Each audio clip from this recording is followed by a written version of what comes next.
It is a torture more cruel than quartering. I guarantee that when this human artwork is complete, you will be shocked by the Vikings' cruelty. They pinned King El's hands to a large tree. Bjorn did it himself. He ripped off El's clothes and took out a red-hot dagger and stabbed it into El's back. El's heart-wrenching howls echo across the horizon, but Bjorn obviously won't stop there. He uses the dagger to cut open the flesh along El's spine and forcefully pulls apart the flesh to separate it from the bone. Then Bjorn takes an axe and violently strikes El's exposed spine.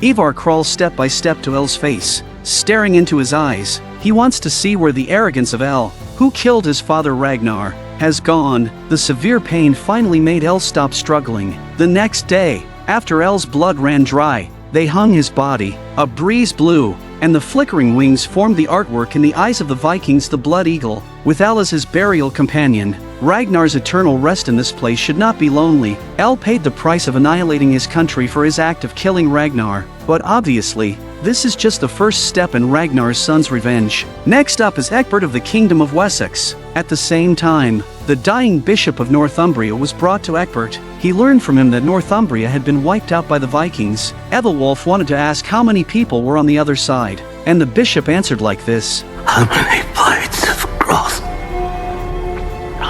are there in a field?" What does that mean? Hundreds? Thousands? Tell me, come on. Tell me!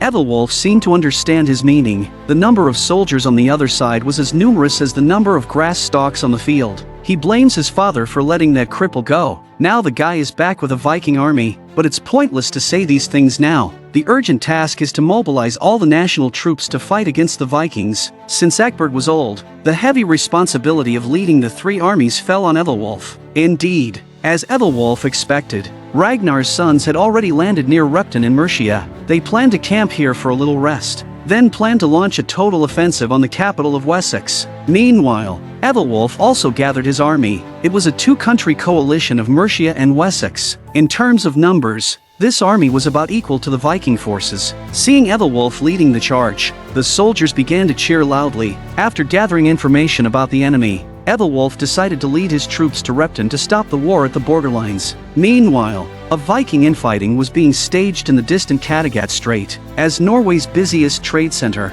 a large number of merchants came and went every day. However, when this group entered the city, Torvi, Bjorn's wife, sensed something was wrong because they were only observing but not buying. Unlike ordinary traders, Torvi quietly followed them, and a small-scale battle soon unfolded.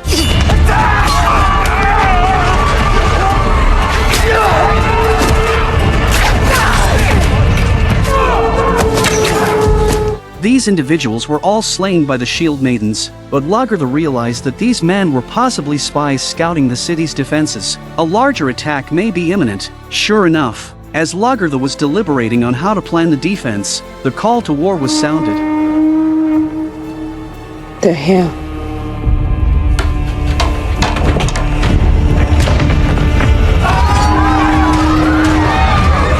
Lagertha immediately grabbed her sword and headed to the tower. The invaders chose to storm the city walls and enter the city directly. Simultaneously, the dock was also under enemy attack. It turned out that the enemy was employing diversionary tactics. They pretended to attack up front while secretly landing on the shore by boat. With everyone occupied guarding the front, the rear was left undefended, allowing the enemy to break into the city without much resistance. At this moment, Lagertha was commanding the battle from a high tower. She quickly realized that there had been a sneak attack from behind. She rushed back with her girlfriend, Astrid, to defend the city, leaving Torvi to command at the front. The leader of the attack on Kattegat was Egil. He planned to lead his men directly to the Great Hall from the rear. Everything seemed to be going smoothly until they encountered Lagertha emerging from an alley with a torch in hand. Upon seeing Lagertha, the enemy forces charged straight towards her. Lagertha simply threw the torch to the ground and a fire started.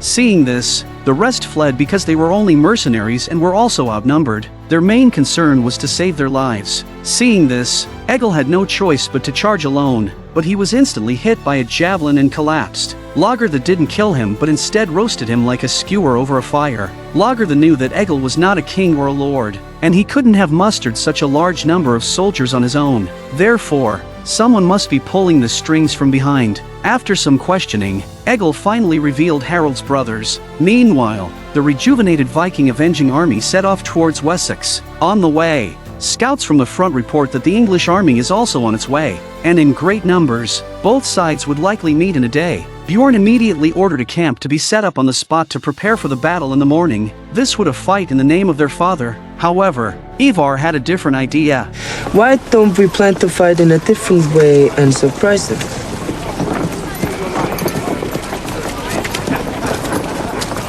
Our warriors won't understand what's happening. We fight in the shield wall, that's how we fight. But we have a bigger army now. And they have a bigger army now, Vitek. Cannot fight in the same way.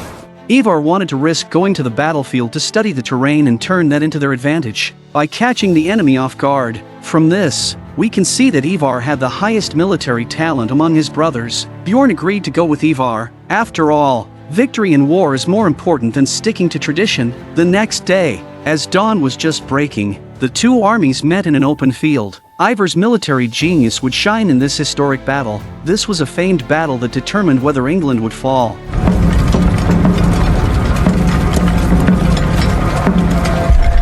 The Vikings summoned 3,000 warriors and camped on a hill. Facing them were 4,000 English soldiers, gathered from all over the country. But when the two armies were facing each other, the Vikings inexplicably gave up the favorable terrain and left, which made Ethelwulf a bit confused. After considering his options, Ethelwulf ordered an assault up the hill.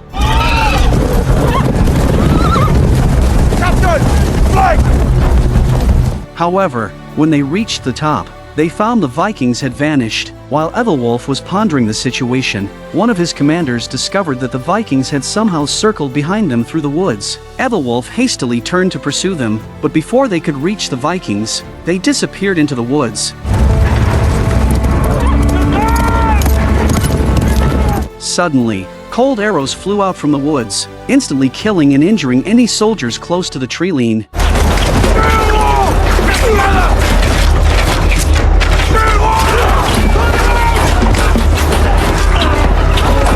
Ethelwulf immediately ordered his men to form a shield wall, but as soon as they formed the wall, the enemy's arrow fire ceased. Ethelwulf was enraged by such a dirty tactic. He ignored the soldiers and went into the woods single-handedly, but when he came here he realized that the woods were already empty. Just as he turned around, he saw the Vikings reappear on the hill. In rage, Ethelwulf commanded his men to recapture the hill and kill the intruders. 4 blasts. If you say so.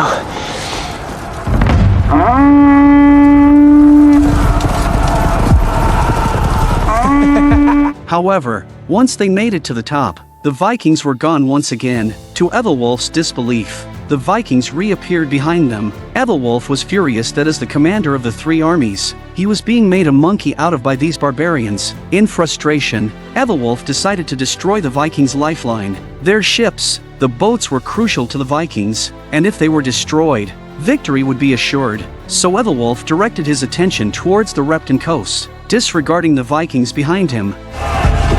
So Repton, I imagine? Oh, you crippled bastard! You were right! You were right! Oh, you bloody mad genius! You were right!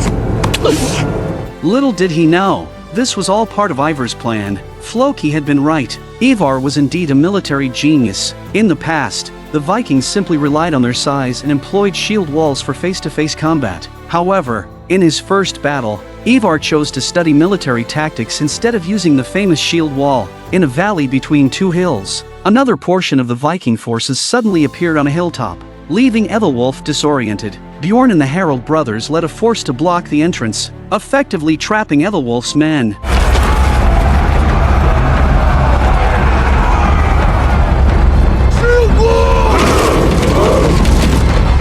Ethelwulf's heart was burning as he looked at the shield wall on the other side, and then at his own tired troops. But they were out of options and he was forced to order a full assault with the intention of breaking through the enemy line with their numerical advantage.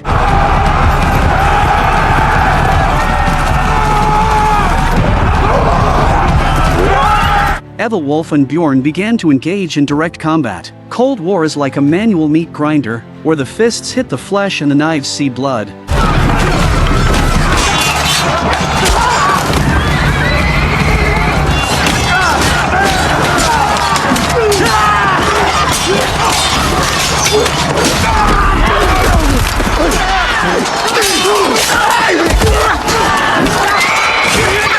Although the English had a numerical advantage, their morale was nowhere near that of the Vikings, especially having been exhausted from the earlier chase. Ethelwulf took a moment to assess the situation and realized that if they continued in this manner, they would be annihilated. Moreover, Ivar and Floki were leading another force towards them, with no other choice. Ethelwulf bit the bullet, ordered his men to protect themselves, and led the remaining troops in a hectic retreat. Despite their numerical advantage, the English ended up suffering a heavy defeat. The Vikings began to cheer and celebrate, but Bjorn reminded his brothers that they had not yet truly succeeded. What are you so happy about?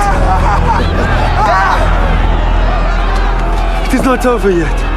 Bjorn knew that their father's name would only be avenged once they had seized the capital of Wessex and slain Ecbert. Ethelwulf, defeated, retreated back to Wessex in England with his remaining troops and immediately reported the disastrous news to Ecbert, advising everyone to pack and flee. Ethelwulf knew well that the Vikings would not simply retreat, but instead would bring a significant force to attack the capital city. Yet Ecbert had no intention of leaving, which puzzled Ethelwulf, as his father was a king and couldn't fall into the hands of the Vikings. In fact, Ecbert did not leave after careful consideration. He knew that Viking's target is himself. If he followed the departure of the Vikings will certainly be in hot pursuit, and then the entire capital city fleeing the people will have to be buried with them.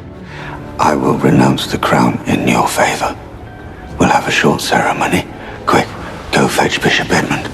Ethelwulf could not understand his father's thinking, but Ecbert said it was God's will, so he reluctantly accepted the dispensable throne. What he didn't know was that Ecbert was willing to die to save the fate of all of England. Soon after, under Bishop Edmund's authorization, Ethelwulf was formally crowned the lawful king of Wessex and Mercia. Following the brief ceremony, the new king, Ethelwulf, ordered everyone in the city to evacuate Wessex. No longer a king, Ecbert bid farewell to his grandchildren, and Edmund also decided to stay with Ecbert, for it was the land they had strived for their entire lives. After everyone left, Ecbert and Edmund sat calmly in the wine cellar sipping wine while waiting for the judgment of fate. The Viking army arrived swiftly. Bjorn suspected that Ecbert had some tricks up his sleeve, so when facing this small fortress, they deployed siege weapons. To their surprise, upon entering the city, they found it completely deserted. Fearing a trap, the Vikings became alert of possible ambushes. However, after a thorough search, they found no one, and realized that the English had abandoned the city. They began to shout like wild wolves, looting valuable items in the city, and anything they couldn't carry was set on fire. Ecbert was still drinking in the cellar, but he never saw Vikings find him, so Ecbert stumbled out.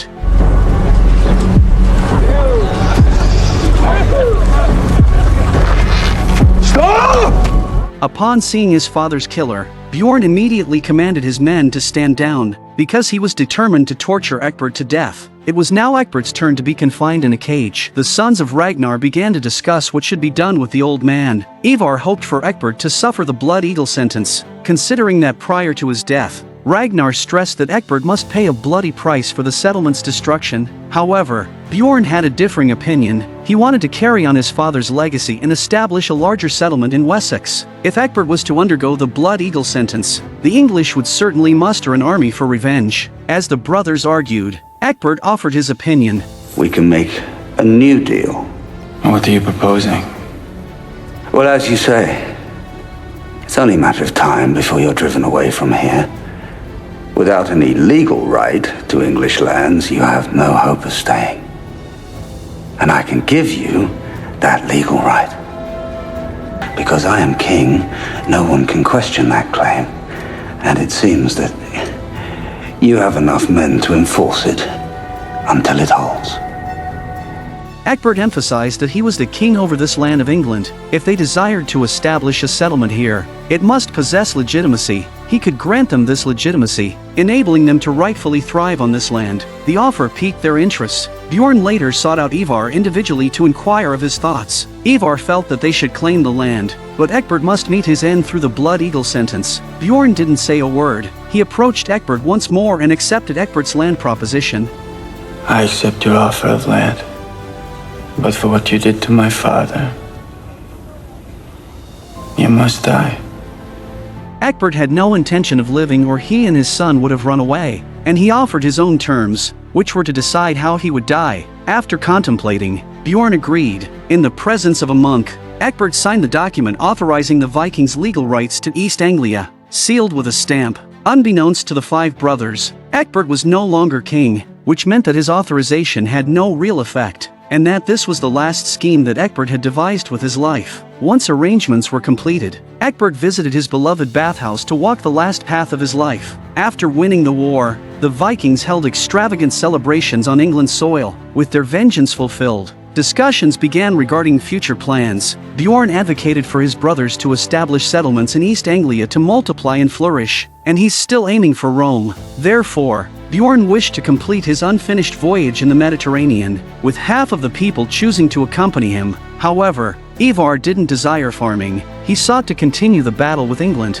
ever expanding his horizons until all of England became a part of his territory. Who among you will follow me? Who will follow me into battle for the love of fame and for the love of Odin? All follow!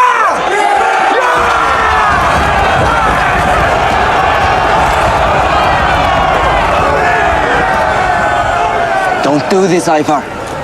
We are all the sons of Ragnar. We have to stick together. Frankly, dear Sigurd, I don't care what you say.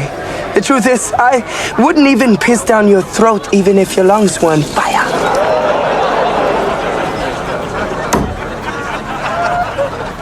Well, maybe that's because you're not really a man, are you, Boneless? Sigurd questioned Ivar's capacity, commenting, "Could you, a cripple, really lead an army? You're not even a real man." Ivar was incensed by the remark. Publicly shamed, he lost all reason and, in fury, threw an axe at Sigurd.